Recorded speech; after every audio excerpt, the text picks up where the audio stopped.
Well, it's an issue that's captured the public's interest, but it appears many Australians still don't quite understand it.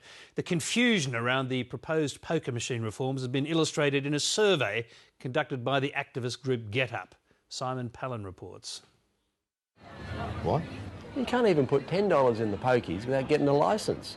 It's comments like these in the Clubs Australia TV commercial, which some say are misleading.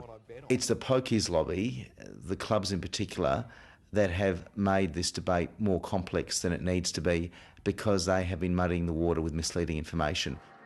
A new survey by activist group GetUp has found around a third of Australians believe that all gamblers will be required to register under the government's proposed pre-commitment scheme.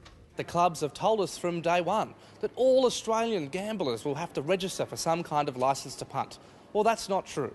Based on Productivity Commission research, GetUp says less than 10% of them will need to register.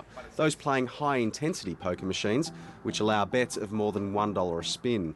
Clubs Australia has a different view.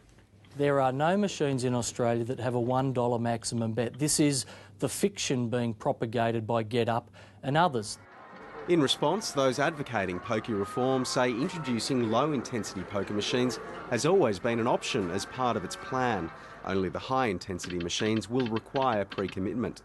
GetUp is now preparing to release letters to its 580,000 members in a bid to clear up what it says is confusion among the public.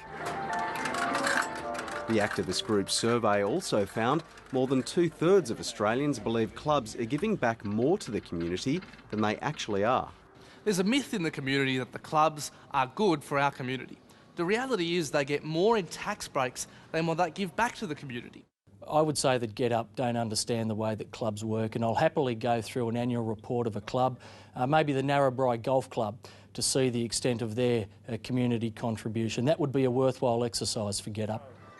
As the debate rages, the Greens are now calling for all machines to be capped at a $1 bet maximum per spin and for pre-commitment to be scrapped. A recent poll shows support for the pre-commitment scheme has fallen from 66% in April to 61%. If the clubs wanted to come on board to just $1 bets, then I would welcome that. A $1 bet limit has been supported by the Productivity Commission, but the clubs say it would be too expensive to introduce. There will be some machines, newer machines, that are capable of taking a software upgrade, and that could cost up to $5,000.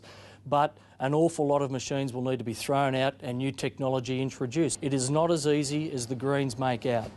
And he says a $1 cap would simply make gamblers play for longer. Simon Palin, Late Line.